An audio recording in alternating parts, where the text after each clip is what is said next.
You're watching Morning News today on eNCA. Well, it's Wednesday. It's time now for our regular Africa News Review, where we take a look at some of the stories that have made it in the news in the last couple of days on our continent. The big story, though, currently is about the elections in Uganda, which are taking place tomorrow, and we saw some violent scenes there. Well, to help us do that this morning, we're joined in the studio by researcher at the Center for the Study of Democracy at the University of Johannesburg, Gideon Chitanga. Gideon, good morning, and thank you very much for your time. Thank you, Dan. Why is this election important? I mean, already we're seeing, unrest and violence around it. I think this is a very important election in, looking at the political context within the East African region.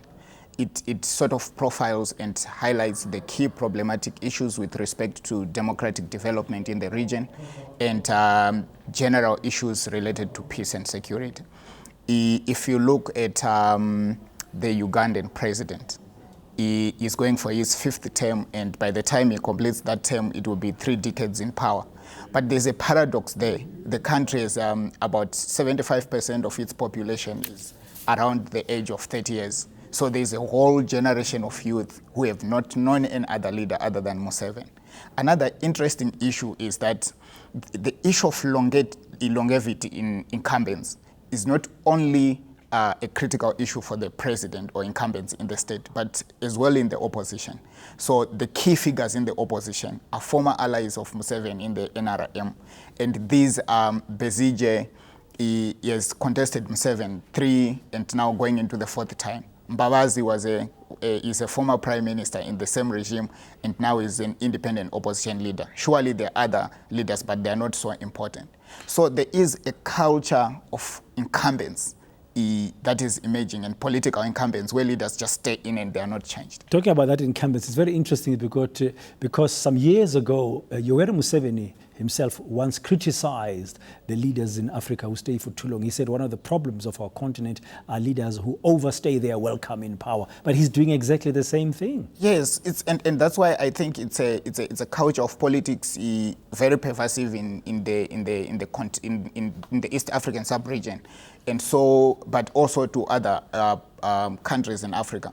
Okay, you've mentioned a number of issues there. Uganda is facing a youth bulge. The bulk of the population are young, as you said, and that's going to talk to jobs. And the economy recently has been faltering. When Museveni came into power 30 years ago, the economy went through a very wonderful period. It was regarded as a darling economy in many parts of the, but today things are different. That's going to be a challenge for, even if Museveni stays in power, whoever takes over going forward. How do you make sure that those young people who form the majority of the population have jobs?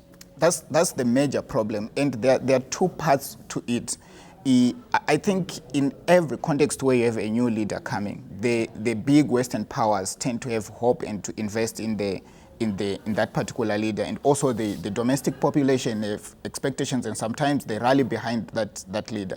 In a way, that enthusiasm and hope sort of breeds expectations, and people tend to support such a leader at different levels. But once you overstay, there are also problems that come with overstaying linked to your political legacy, and they affect the economy. And I think that's what Uganda is facing right now. Okay, the youth policy is one of the issues that have been discussed a lot ahead of this election. Another one, you mentioned security in the region. We saw Ugandan army recently intervening in South Sudan, but there's the rest of the region. Burundi at the moment is not in a good space, as we know.